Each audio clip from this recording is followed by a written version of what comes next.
أعوذ بالله من الشيطان الرجيم. بسم الله الرحمن الرحيم. الحمد لله رب العالمين، والصلاة والسلام على أشرف الأنبياء والمرسلين وعلى آله وصحبه أجمعين. اللهم افتح لنا حكمتك وانشر علينا من خزائن رحمتك يا أرحم الراحمين.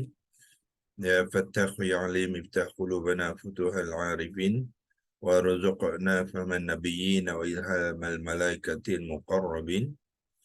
اللهم نوّر بكتابك أبصارنا، واشرح به صدورنا، واستعمل به أبداننا، واطلق به ألسنتنا، وقوي به أجناننا، واسع به أفهامنا، وقوي به عزامنا بحولك وقوتك، فإنه لا حول ولا قوة إلا بك يا أرحم الراحمين. رب اشرح لي صدري ويسر لي أمري واحلل عقدة من لساني يفقهوا قولي. أما بعد. Sekali lagi kita mengucapkan kesyukuran kepada Allah Subhanahu Wa Taala. Doktor, aku tak ada Oh, picture. gambar tak ada ya? Hmm. Okey. Ya, kita mengucapkan kesyukuran kepada Allah Subhanahu Wa Taala yang mengaturkan kita, mengizinkan kita untuk terus bersama dalam usaha kita bersama. Tuan-tuan dan puan-puan, dengan saya pun sebenarnya kita ni masih lagi dalam pembelajaran ya, termasuk saya lah. Walaupun saya berkongsikan ilmu yang ada, tetapi sebenarnya dalam proses saya berkongsi dengan tuan-tuan dan puan-puan ni, saya juga belajar ya. Belajar, pertamanya belajar dengan tuan-tuan dan puan-puan lah ya, dalam mengendalikan kelas kepada beberapa rakan-rakan kita yang berlain tahap dalam pembelajaran. Jadi itu pun satu pembelajaran kepada kita lah ya, untuk kita mengaturkan penyampaian yang sesuai ya dengan berbagai-bagai pihak ya. Ada yang pengetahuan dia lebih rendah daripada yang lain, ada yang lebih tinggi daripada yang lain. Jadi kita cuba selaraskan ya sebanyak mana yang boleh.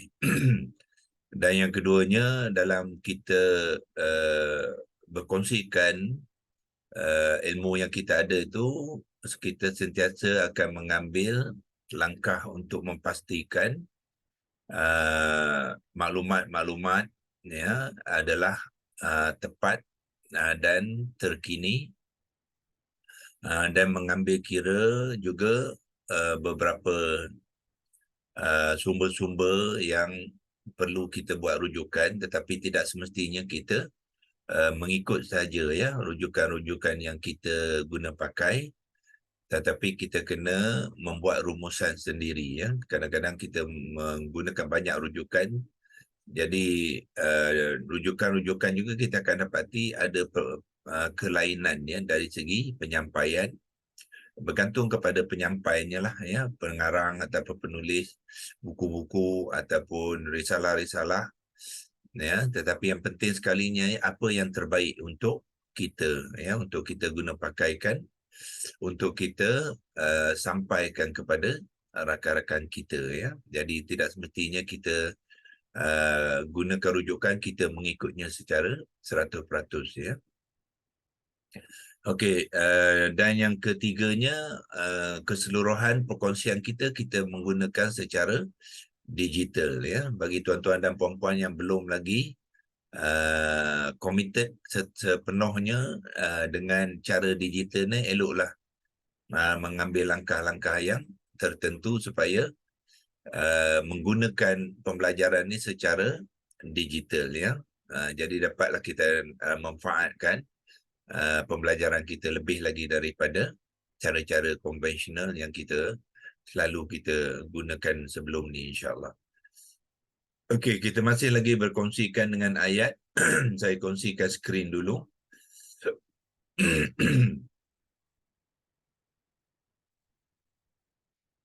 Ya, kita kongsikan skrin dulu, iaitu ini menggunakan digital Al-Quran, tafsir dan perkata. Dalam bahasa Inggeris dia Al-Quran tafsir by word ya, by word. Dia ada perkata lah ya, perkata dia.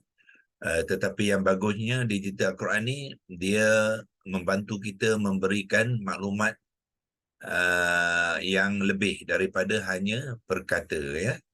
Dia banyak beri maklumat-maklumat untuk membantu kita mengenal kalimah-kalimah di dalam Al-Quran tu dengan lebih, ya, berbanding dengan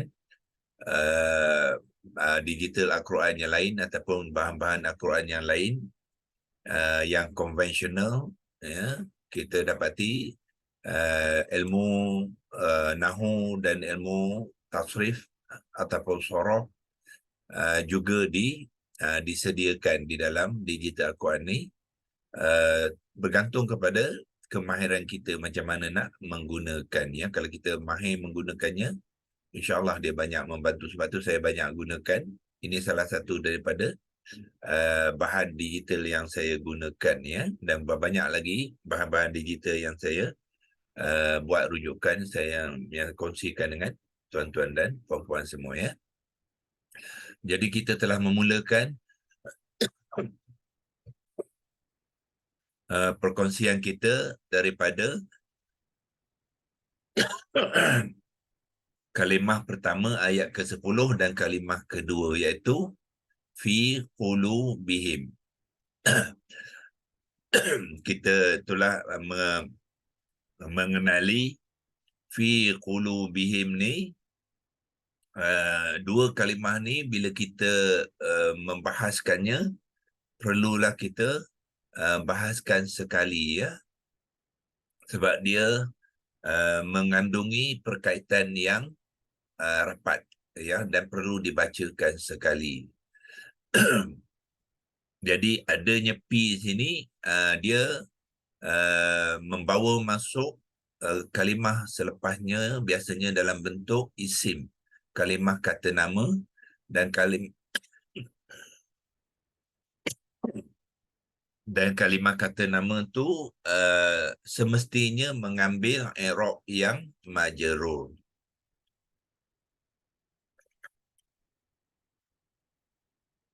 Jadi sebab itulah kita lihat di dalam kalimah ini, kita dapati huruf ba yang ini adalah huruf yang terakhir di dalam kalimah qulubi. Dia mengambil baris bawah. Baris bawah menunjukkan kalimah qulubi ni adalah kalimah ismun ataupun kata nama yang majrur, disebabkan oleh kalimah fi, iaitu satu kalimah kita panggilkan dia harfun jar. Kalimah harfun jar bahasa Melayu dia adalah kata sendi. Jadi setiap kalimah kata sendi di dalam Al-Quran akan diikuti dengan kalimah kata nama yang majrur. Itu keseluruhan Al-Quran itu menggunakan kaedah yang sama, ya. Dan kemudian qulubihim ni juga terikat dengan pertalian lain yang dipanggilkan idhafah, ya, idhafah. Apa dia idhafah? Idhafah ialah sandaran dua kalimah isim yang berturutan. Dia mesti ada dua kalimah, ya, dua kalimah. Jadi kalau kita tukarkan kotak tu untuk membahaskan dengan lebih jelas, ialah kita dapati okey, padamkan dulu yang ni. Pertama ialah kalimah qulubi, ya, qulubi. Itu kalimah isim yang pertama di dalam rangkaian qulubihim. Qulubi ni kita panggil dia mudhaf, ya. Mudhaf maknanya kalimah yang bersandar, ya, yang bersandar. Dia bersandar kepada mana? Bersandar kepada kalimah yang kedua, him tu.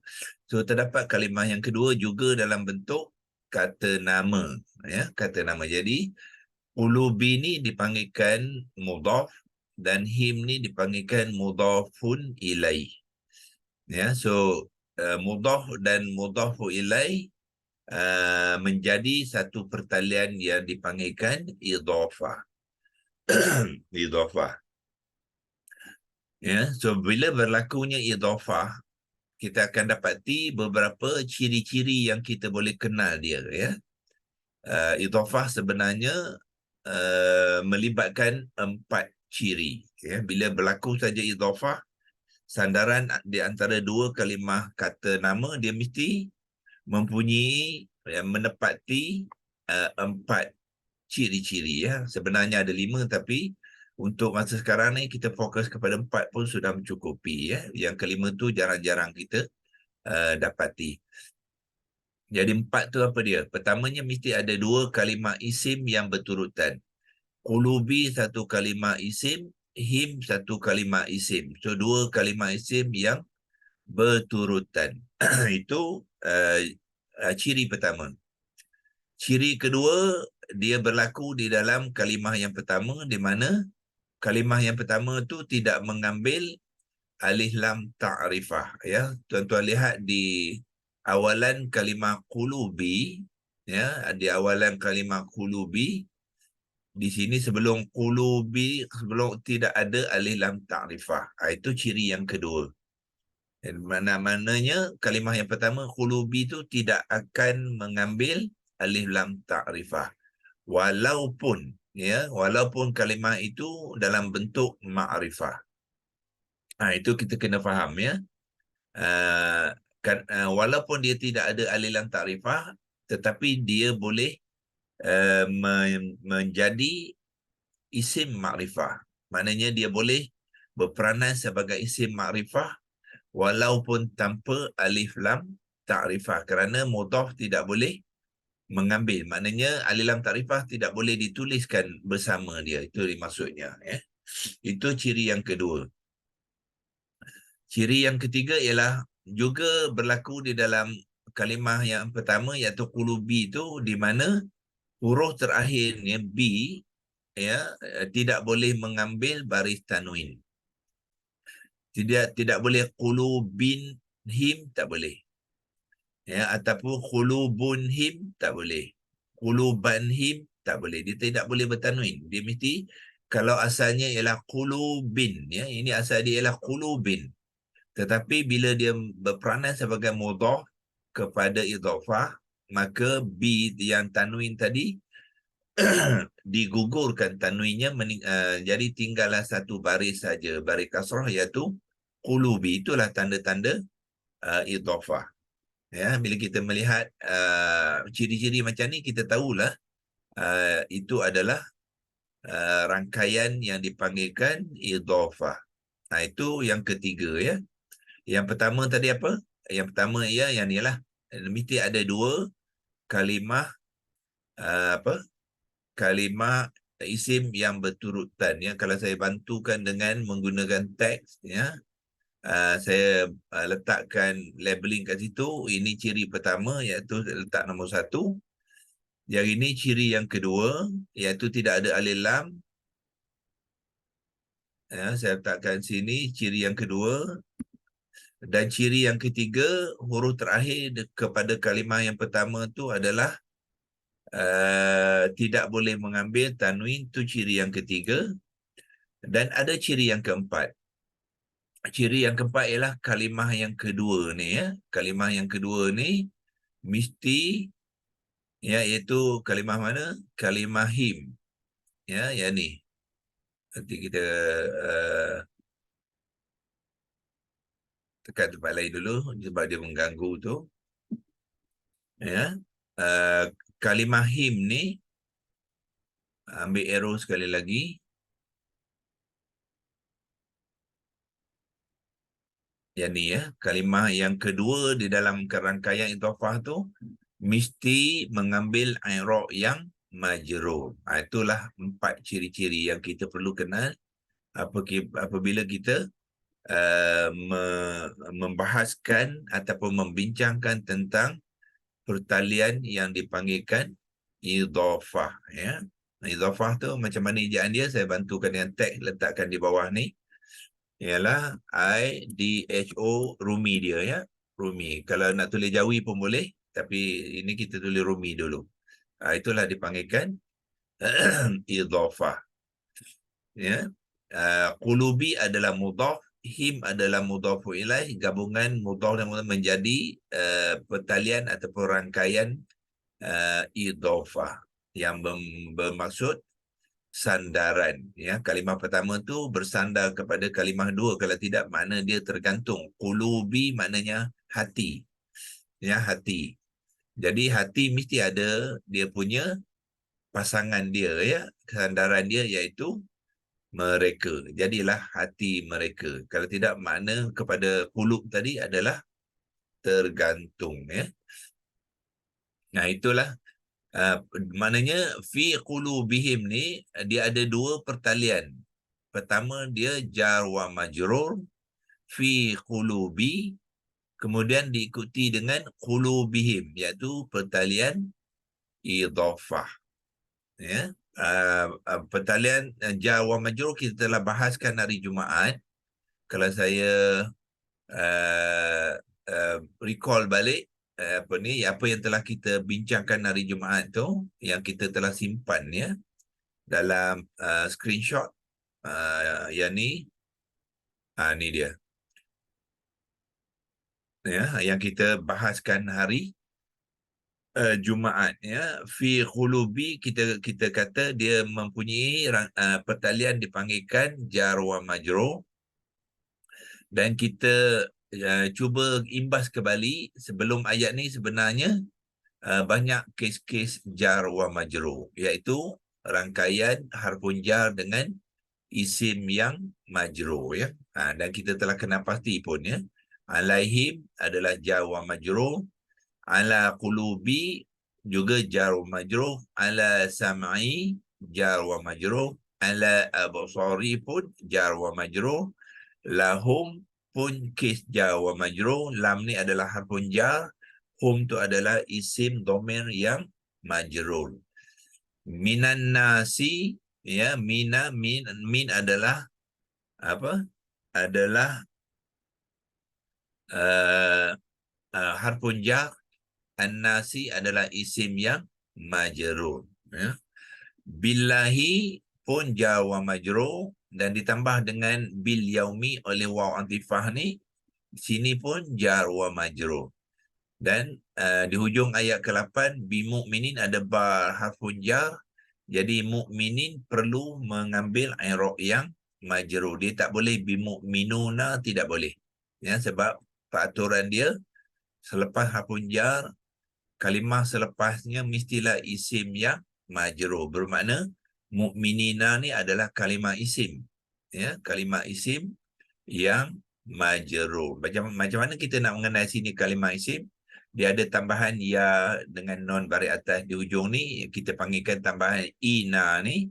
Itu menunjukkan dia adalah kalimah isim, ya, sebab ina ni tidak diberi kepada kalimah-kalimah fa'lun ataupun kalimah harfun. Dia hanya diguna pakai untuk kalimah ismun, ya. So bermakna ini isim yang majrur. Dan di dalam ayat ke-10 sendiri kita telah kongsikan hari Jumaat, fi qulubi satu rangkaian pertalian jar wa majrur, lahum sama dengan yang atas ini, jadi lahum pun juga jar wa majrur, dan satu yang terakhir adalah bima. Ba tu adalah ba harfun jar sama dengan ba di sini, sama dengan ba di sini, ya, huruf yang sama harfun jar, diikuti dengan ma tu adalah isim yang majrur juga. Itulah, ya, beberapa contoh untuk kita mengenal, ya, konteks-konteks pertalian ataupun kaedah di dalam Al-Quran yang dipanggilkan jar wa majrur, ya, jar wa majrur. So hari ini kita terus dengan perkongsian kita. Qulubihim tadi ialah dia adalah idhafah, ya, idhafah. Mungkin kita buat latihan yang sama. Ada tak sebelum ni kes-kes yang terbabit dengan idhafah, ya? So kita balik ke digital Quran ni. Kita sekarang ni nak membincangkan konteks kes idhafah, ya, di qulubi. Qulubihim ialah idhafah.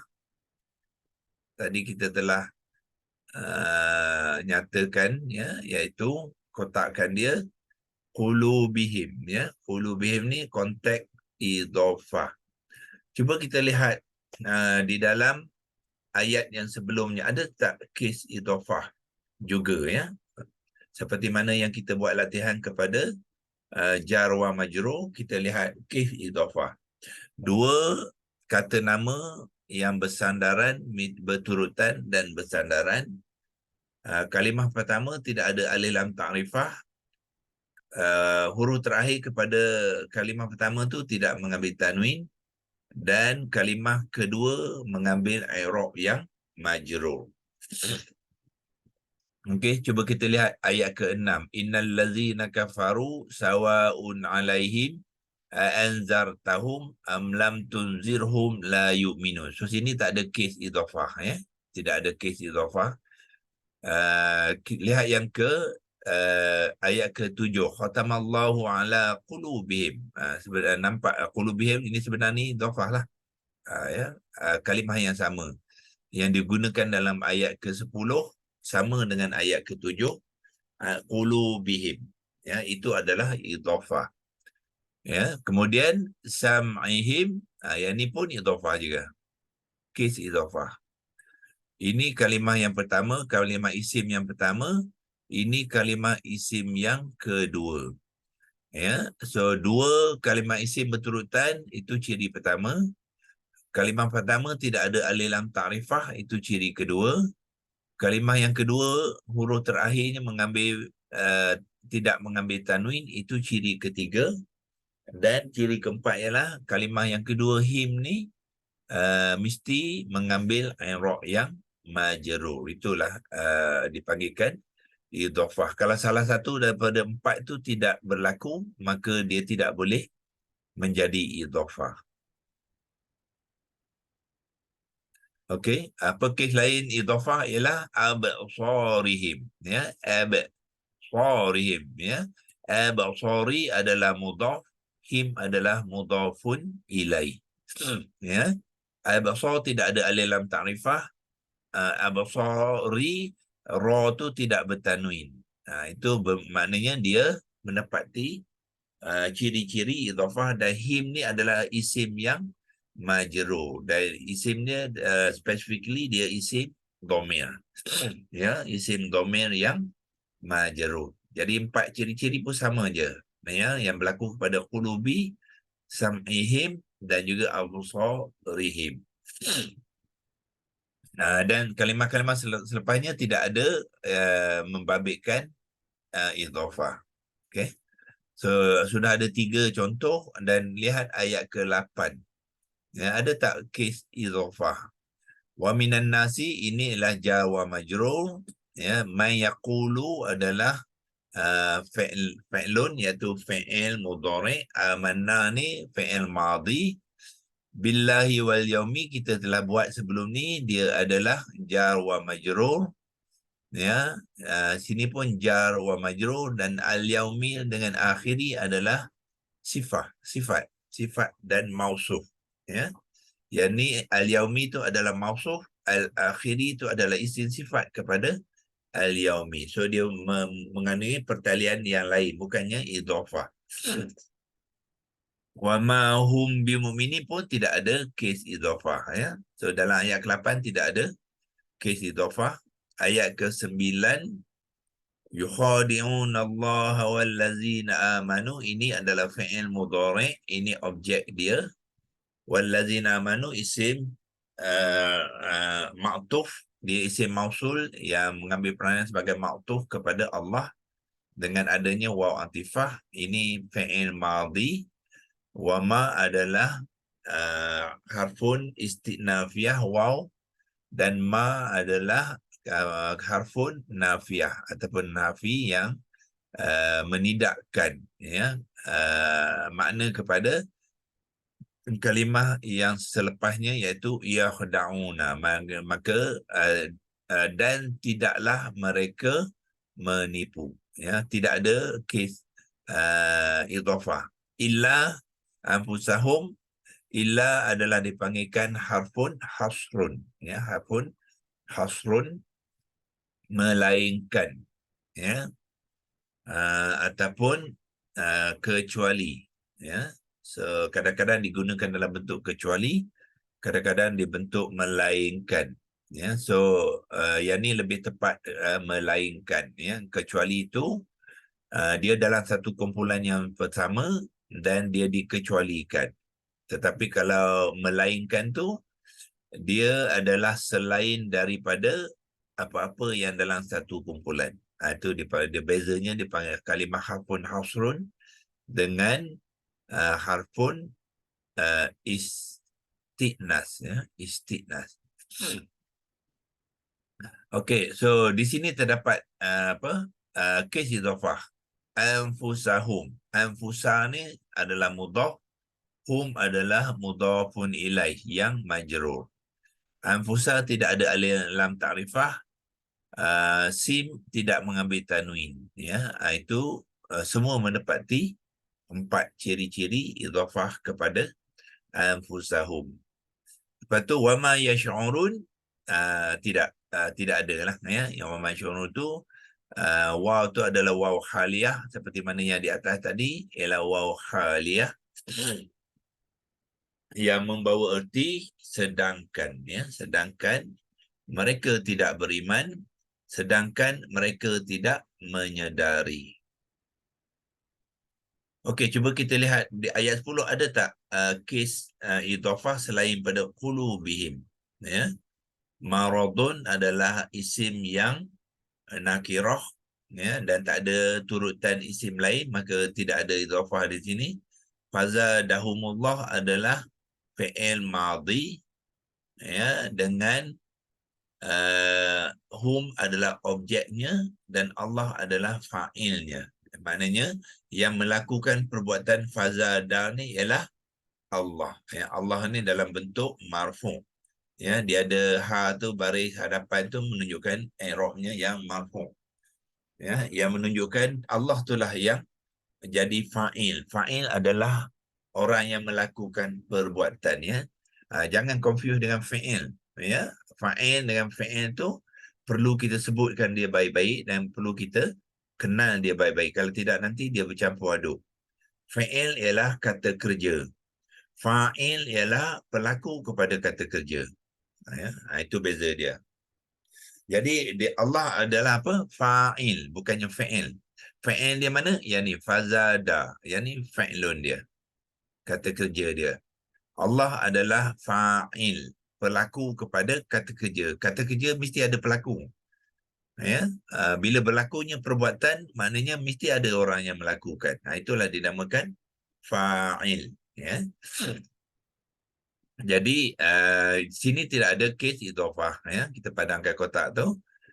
Maradhan bukannya idhafah, ya, sebab dia mesti memerlukan 2 kalimah isim yang berturutan. Walahum, kita dah bincangkan hari Jumaat, dia adalah jar wa majruh, so dia bukannya idhafah. Azabun alim adalah sifat, ya. Alim adalah isim sifat kepada azabun. So azabun ni dipanggilkan mausuf, ya, isim mausuf.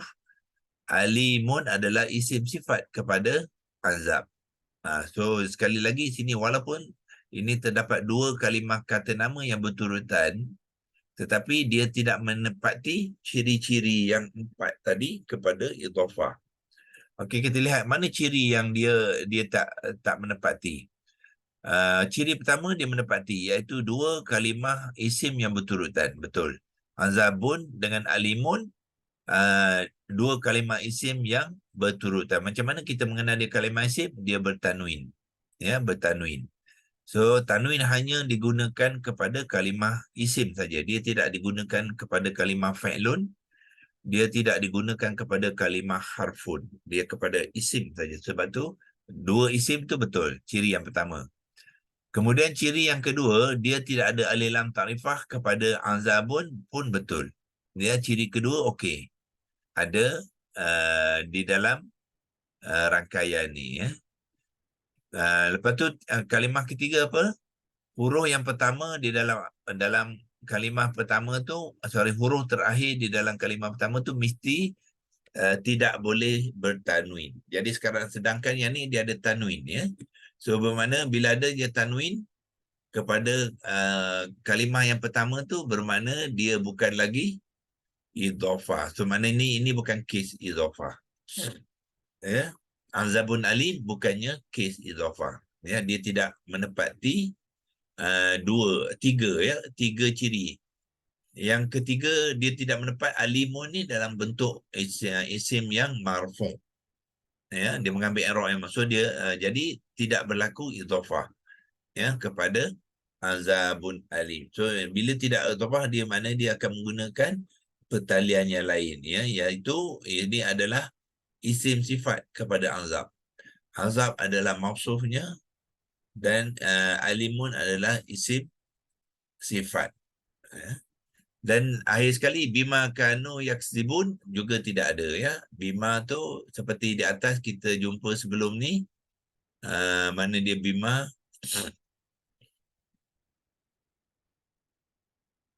Belum jumpa ya. Kita sini saja bima. Okey, bima di sini. Iaitu jar wa majrur. Kanu adalah isim kanu adalah kalimah kana dengan waw alif ziyadah tu sebagai isimnya ya. Ini isim waw alif ziyadah adalah isim kepada kana. Jadi kana dengan waw alif ziyadah menjadi kalimah kanu. Yaksibun adalah fi'il mudhari' maklum wazan satu. So dia bukannya kalimah kata nama. Jadi di dalam ayat ke-10 satu saja kes idhafah iaitu qulu bihim. Doktor nak tanya anfusahum tu apa? Idhafah. Idhafah. Tapi sin tu baris atas. Jangan dia bukan baris ya. Baris bukannya i'rab. I'rab dia ialah status dia. Baris dia i'rab, baris majrur tak semestinya baris bawah. Sebab isim ni adalah isim yang kita panggil isim mabni. Dia tidak boleh ditukarkan baris dia. Tapi i'rab dia boleh bertukar. Dalam konteks ni dia mudhaf ilaih, dia adalah majrur walaupun dia tidak mengambil baris bawah. So baris bawah bukannya majrur, baris bawah hanya tanda saja ya. Tak dekat anfusa tu, sin tu. Anfusa. Okey, anfusa ni dia baris atas ya. So baris atas tu sebab dia dalam konteks objek, dia menjadi objek. Ya, objek kepada apa? Kepada perbuatan yakhda'u ni. Yakhda'u ni melakukan kerja ke atas apa? Atas diri. Jadi diri itu adalah objek. Sebab tu dia kena mengambil baris atas. Dia tak boleh mengambil So dia still idhafah lah. Yalah, rangkaian ni jadi idhafah lah. Tapi mudhaf dia mengambil baris atas sebab dia objek. Ya, idhafah ialah pertalian. Pertalian dua kalimah itu dipanggil idhafah. Tetapi peranan dia, dia ada peranan dia, anfusa ni. Peranan dia ialah maf'ulun bih, iaitu objek kepada yakhda'una. Jadi maknanya pertalian di antara kalimah yakhda'una dengan anfusahum ialah yang ni kata kerja dia, yang ni objek dia. So dalam Al-Quran ni kalimah ni dia banyak pertalian ya. Di antara kalimah-kalimah tu kita kena kenal pertalian dia. Kadang-kadang pertalian tu berlapis-lapis. Ya. So doktor, kita tak bolehlah cakap kata huruf terakhir kepada mudhaf tu mesti kasrah atau tak boleh terima Untuk mudhaf bukannya syarat, bukannya ciri-ciri untuk dia i'rab ya, tak ada. Untuk mudhaf saya kata dua saja. Iaitu dia tidak boleh mengambil alif lam ta'rifah dan dia tidak boleh mengambil tanwin, itu saja. Maknanya mudhaf ni kalau dia nak mengambil baris depan boleh. Mengambil baris atas pun boleh. Mengambil baris bawah pun boleh. Dan bermakna dia kalau nak marfu' pun boleh, mansub pun boleh, majrur pun boleh. Okey. Yang tidak boleh apa? Yang ni mesti majrur saja. Dia tidak boleh marfu', tidak boleh mansub, dia hanya majrur saja. Itu syarat, ciri kepada kalimah yang kedua. Kalau dia nak mengambil bentuk makrifah, tak boleh. Boleh ya. Kalau nak nakirah pun boleh. Itu bukan syarat, bukan ciri. Ciri dia satu saja, dia mesti majrur. Di sini tadi dia ada dua ciri saja syarat dia. Tidak ada alif lam ta'rifah, tidak bertanwin. Itu je. So selain daripada syarat tu, yang lain dia boleh. Macam ni him bukan bermakna him ni baris bawah him ni menyebabkan dia majrur, tidak. Bukannya baris bawah ni. Baris bawah H ni sebab ba tu baris bawah, sebab tu dia kena mengambil him. Ya, di sini dia tidak boleh mengambil him sebab sim baris atas. Sim baris atas isim dhamir tidak boleh mengambil him. Dia kena ambil hum. So, dia ni kes dia sama dengan yang lahum ni ya. Sebab lam baris atas, so isim dhamir tu kena mengambil hum. Tak boleh him. Itu kes kenapa sini lahum ya. Sini majrur juga. Tapi majrur bukan disebabkan idhafah. Bukan dia mudhafun ilaih. Ini majrur sebab harfun jar. Sini dia majrur disebabkan oleh idhafah.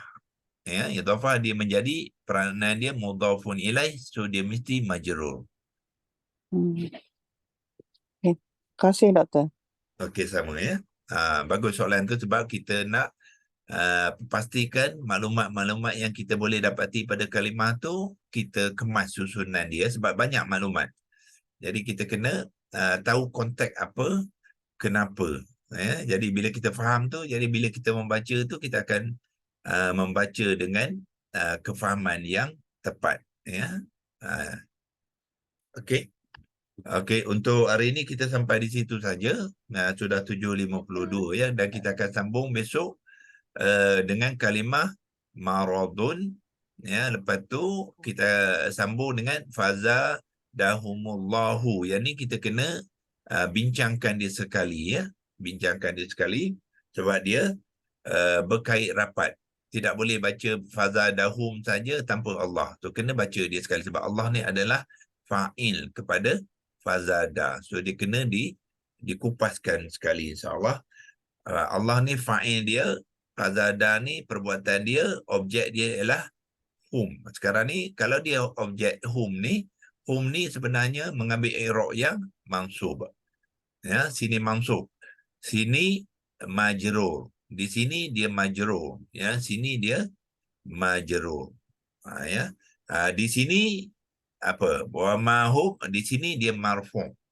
Marfu'. Ya. So kita pun kena belajar juga mengenal setiap kalimah tu apakah i'rab dia ya, sebab penting untuk kita mengetahui kerana dia akan menjelaskan kepada kita status kalimah tu. Marfu' dia ada status dia, mansub dia ada status dia, majrur dia ada status dia yang tertentu bersesuaian dengan ayat itu ya, insya-Allah. Okey, untuk hari ini kita sudah, ini kita boleh simpan dia. Kalau kita mungkin nak guna besok, kita simpan dia, kita simpan dengan print screen sekali lagi. Dia akan simpan dalam screenshot dan hari ini kita boleh sudahi ya perbincangan kita hari ini. Wabillahi taufik wal hidayah. Wassalamualaikum warahmatullahi wabarakatuh. InsyaAllah kita sambung perbincangan kita besok pagi, hari Selasa 7 suku pagi juga insyaAllah.